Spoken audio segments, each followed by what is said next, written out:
The Xel'Thar Deathbringers prided themselves on being the galaxy's most efficient assassins.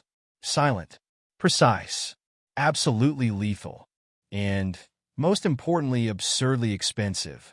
Commander Varkul stretched his mandibles in satisfaction as he surveyed the mission report. Another flawless contract. The child was terminated, mission accomplished. Simple, really. It wasn't like humans were particularly difficult to kill.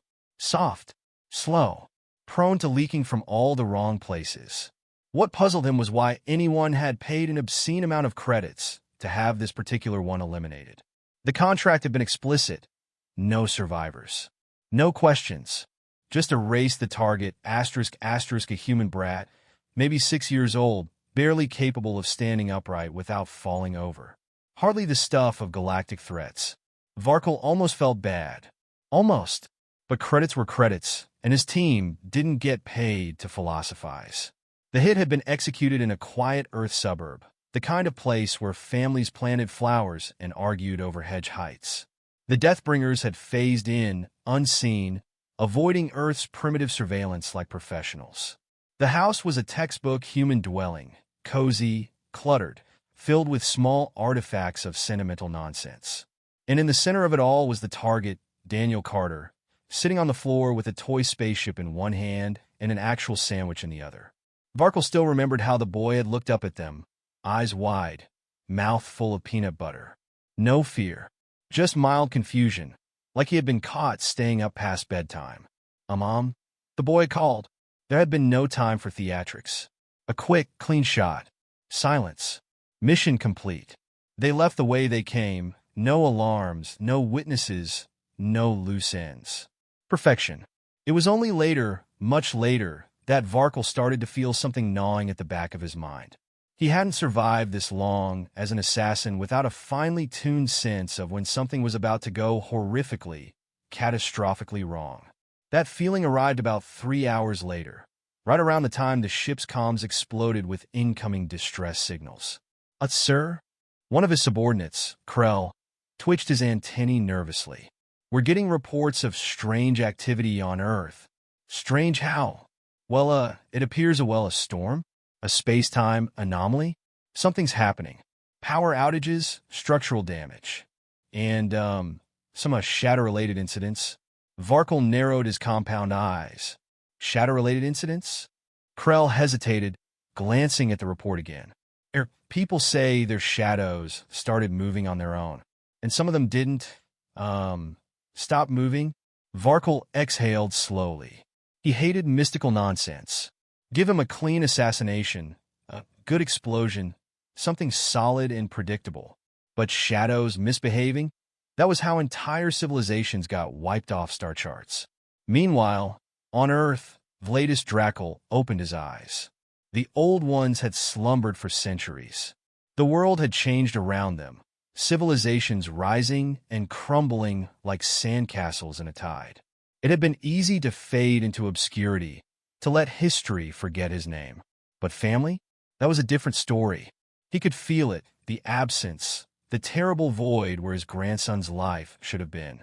And with that realization, the world grew still. Sarah Carter, his daughter, knelt beside the tiny, lifeless body, hands trembling as she clutched at the boy's unmoving chest. Her sobs were broken, disbelieving.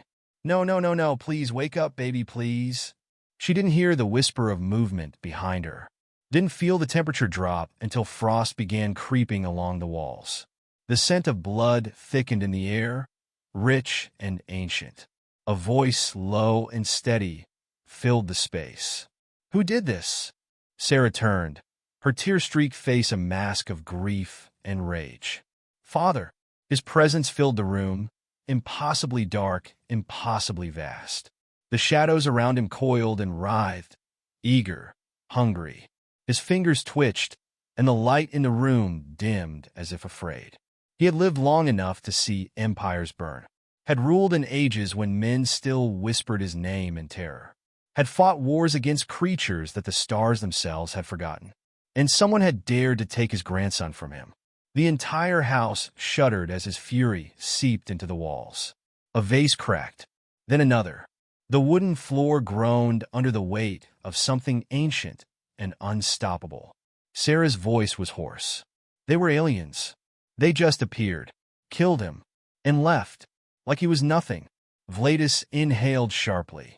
There was a sound, not quite a growl, not quite a sigh. Something darker, something that promised death. "Did they speak?" he asked. She nodded, swallowing hard. "They said something. Before they left. Target neutralized." Vladis closed his eyes for a fraction of a second. When he opened them again, they burned like dying stars. The Xel'Thar Deathbringers had made a mistake. A very, very big mistake. Meanwhile, back on the assassin ship, Varkul was still trying to process the steadily worsening reports. "Okay," he said slowly, rubbing his temples. "So, hypothetically speaking, if someone had somehow angered a very, very bad something on Earth, how bad are we talking?" Krell hesitated. "Sir, the last recorded entity capable of manipulating shadows on this scale was—" Wait, don't say it," Varkul interrupted, holding up a claw. Krell blinked. "Dracula?" Varkul dropped his head onto the console with a heavy thunk. "Great!" The alarms flared. The ship's sensors went wild, screaming proximity warnings. Something was coming. Something ancient. Something angry. And the worst part? Varkul was pretty sure it wasn't coming to negotiate. The Xel'Thar Deathbringers had faced death before. They had killed monarchs, toppled governments, and reduced entire planets to smoldering ruin. But never, not once, had death come looking for them. Varkul sat rigid in his command chair, mandibles clicking in nervous agitation as the ship's scanners continued to fail spectacularly at identifying whatever was coming. The readings fluctuated between large gravitational anomaly and "oh gods, please run," which wasn't particularly helpful. "Status," he barked. Krell, who had recently developed the look of someone rethinking every decision that had led to this moment, swallowed hard. "Sir, the entity is moving at impossible speeds. It shouldn't be able to track us, but it is. And, the trajectory suggests," he hesitated. Varkul's eyes narrowed. "Spit it out." Krell gave a small, defeated shrug. "It suggests he's already here." Silence. Then, a single soft tap echoed through the hull. The crew collectively froze. Another tap, and another. A rhythmic, deliberate knock on the exterior of a starship moving faster than light. Varkul's internal organs rearranged themselves in terror. That wasn't possible. You couldn't knock on a ship in deep space. But then again, vampires weren't supposed to be real, either, and yet here they were. Then came the voice. "Little insects." The whisper slithered through the ship, bypassing every security measure like it was strolling through an open doorway. It carried weight, something cold and ancient, curling into every dark corner of the room. "You took something from me?" The lights flickered. The ship's artificial gravity hiccuped, and for a moment, everything lifted unnaturally before slamming back down. Krell made a small, strangled sound that suggested he was 2 seconds from passing out. Varkul, despite every instinct screaming at him to turn and run, forced his voice to remain steady. "Lord Dracul," he said, because groveling might be a viable survival strategy. "This is clearly a misunderstanding. We were hired for a job. We didn't know the child was yours." A pause. Then a slow, deliberate chuckle. "Oh," Vladis murmured. "You misunderstand. I do not care if you knew." The lights died. The emergency backup systems flickered on just in time to illuminate the horror standing in the doorway. Vladis Dracul did not walk through the ship. He unfolded from the shadows, the darkness spilling away from him like ink. His form was almost human, almost. His eyes were black voids with burning pinpricks of crimson at their center. His smile was something that teeth weren't meant to do. His cloak billowed, but there was no wind. The air smelled of ancient earth, blood, and the weight of forgotten centuries. The room tilted, reality warping under his presence. The shadows dragged themselves across the floor, licking at the boots of the terrified crew like starving hounds. Varkul, professional assassin, absolute terror of the outer systems, did the one thing his instincts had been desperately screaming at him to do. He ran. Or at least he tried. The second he moved, the shadows grabbed him. Tendrils of darkness lashed around his limbs, hauling him back toward the nightmare in the doorway. Vladis watched him with amused indifference, like a cat watching a particularly stupid insect. "I have been patient," he said, though his tone suggested otherwise.